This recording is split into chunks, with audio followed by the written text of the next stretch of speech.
Welcome to a world of magical princess fairy tales, where every story begins with wonder. Deep within a valley cradled by jagged, snow-capped peaks lay the kingdom of Silverwood. King Adrian and Queen Eliza ruled this land with grace, yet their son, Prince Aiden, found his heart belonged to the wild. He spent his days mapping the dense thickets and tracing the delicate tracks of deer. One humid summer afternoon, the royal carriage came to a sudden halt at the edge of the whispering pines. Queen Eliza gripped her son's shoulder, her knuckles turning white with a sudden, unspoken dread. "Stay within sight of the guards," she commanded, her voice trembling. Aiden nodded, but curiosity was a powerful lure. He slipped away behind ancient, gnarled oaks. A shadow detached itself from a rotting log. A black serpent lunged. He collapsed, his limbs turning to lead as the world blurred. His scream tore through the silence. King Adrian reached the clearing first, finding only his son shivering on the damp earth. He hoisted the boy onto his back and sprinted toward the hut of the forest sage. The sage knelt, pressing a calloused hand to the wound. The shadow serpent's venom is a living curse. He pulled a flute carved from bone and played a jagged, sharp melody. From the canopy, the black serpent slithered down.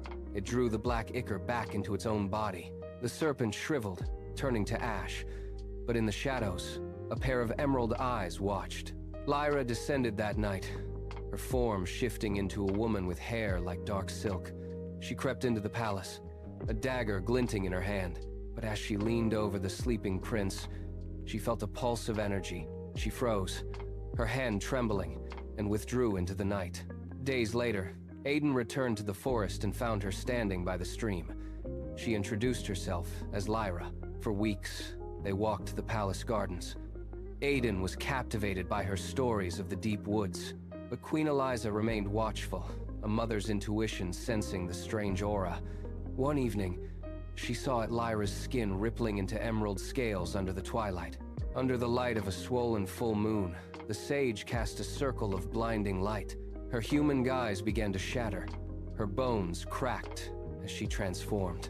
She transformed into a towering serpent spirit, her scales shimmering with a deadly green light. "You came for blood!" the sage shouted, raising his staff high. Lyra lowered her massive head, her human eyes weeping large, crystalline tears. "I came for vengeance," she whispered, "but I found his heart." Aiden stepped forward, breaking the formation of the guards. "No! Stop!" he cried. He stepped into the glowing circle, ignoring the sage's frantic warnings.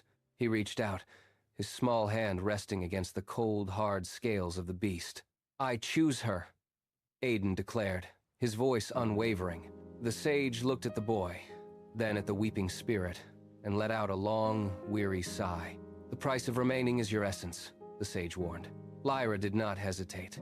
She bowed her head in total submission. A blinding golden light erupted from her body, tearing through the clouds. The serpent's spirit began to dissolve into millions of tiny sparks of light. The roar of the spirit faded into a soft, human sigh. When the light finally receded, the towering beast was gone. In its place, Lyra stood on the cold stone floor, shivering and fragile. The transformation was complete, fueled by a love that transcended her ancient nature. The queen stepped forward and draped a heavy velvet cloak over Lyra's shoulders. The kingdom of Silverwood celebrated long into the night. The legend of the serpent was etched into the very walls of the palace. A reminder that even the darkest curse can be broken by the strength of a human heart. Under the desert sun, Princess Jasmine guides her camel across the dunes. Her veil dances in the warm breeze, a stark contrast to the harsh, unforgiving landscape. Jasmine's determined gaze sweeps the horizon, seeking the fabled oasis. The vastness of the desert stretches endlessly, highlighting her isolation. Each grain of sand whispers tales of resilience in this desolate expanse. Under a rose and violet sky, Jasmine feels a change. The air cools, heavy with the intoxicating scent of jasmine. Before her, the desert dunes dramatically part, revealing a hidden oasis bathed in the soft glow of the first stars. The oasis shimmers, a beacon of life amidst the harsh, unforgiving desert. The scene underscores the magical contrast, a welcoming haven emerging from desolation. Beneath the starlit sky, Jasmine beholds the oasis, a paradise unveiled in the heart of the desert. Palm trees whisper secrets as they sway, their silhouettes dancing against the celestial canvas. The oasis water shimmers like liquid starlight, mirroring the heavens above in tranquil reflection. Gleaming eyes watch from the shadows, tiny desert creatures bearing witness to the unfolding magic. A figure of swirling light coalesces, its ethereal form radiating gentle warmth in the cool air.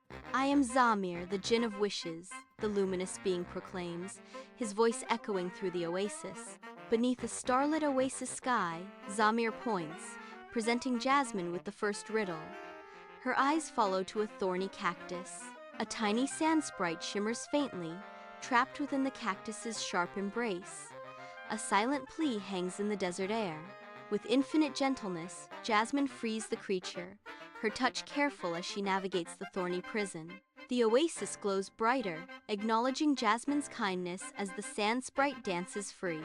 Beneath a starlit sky, Jasmine faces her second trial, a chest of glittering jewels beside a dry, cracked pool. With unwavering resolve, Jasmine bypasses the tempting treasure, her focus set on a different kind of wealth. She pours precious water into the barren pool, an act of selfless generosity in the desolate oasis. Almost instantly, desert birds descend from the darkened sky, their wings fluttering as they drink deeply. The oasis visibly revitalizes, the parched earth drinking in the life-giving liquid. Bathed in an ethereal glow, Jasmine's choice is affirmed, her spirit resonating with the revitalized land. Under the starlit sky, the oasis glows with an ethereal light, a beacon of hope in the vast desert. With each act of kindness, the oasis blooms, vibrant colors painting the dark sand. Zamir's form solidifies, radiating warmth as he embodies the spirit of generosity. "At last, you understand the truth of wishes," Zamir says, his voice echoing with ancient wisdom. "Magic is not about taking, it is about giving," he proclaims, offering Jasmine a single wish. Jasmine's face illuminates, reflecting the profound understanding she has gained on her journey. Beneath a sky awash with starlight, Jasmine closes her eyes, the desert wind carrying secrets only she can understand. The oasis glows with soft, golden light, mirroring the serenity in Jasmine's face. "Let the desert always remember kindness, and let travelers never feel alone," Jasmine whispers into the wind. Springs bubble to life, shimmering in the starlight as ethereal figures materialize, guiding spirits of the sands. The oasis fades, its magic woven into the desert, a testament to Jasmine's compassion. Lyra stood on the jagged cliffs, her toes gripping the cold stone. Below, the ocean churned with an unnatural, pulsating blue light. A massive, bioluminescent figure breached the surface. It was a mermaid.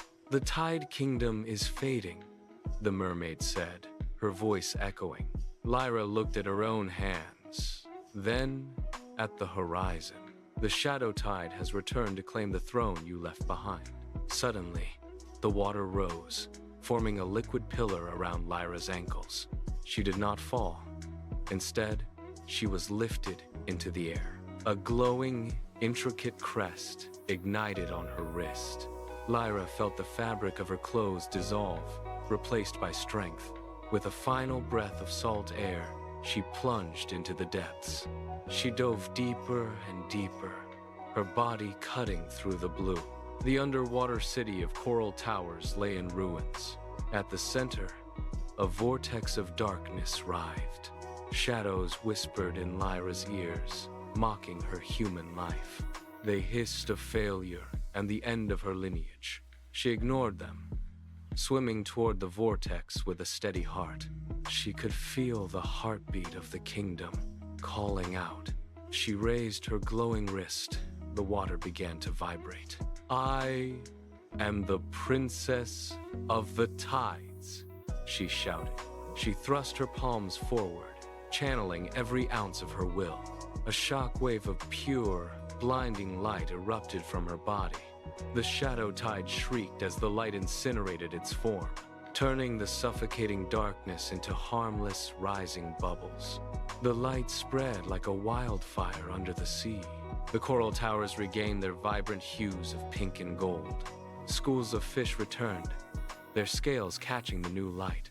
The corruption was gone, purged by the strength of a queen. Lyra floated in the center, her tail shimmering in the water, watching the darkness dissolve into nothingness. The ancient song of her people lived in her blood. She had finally accepted her destiny. The mermaid swam to her side, bowing low.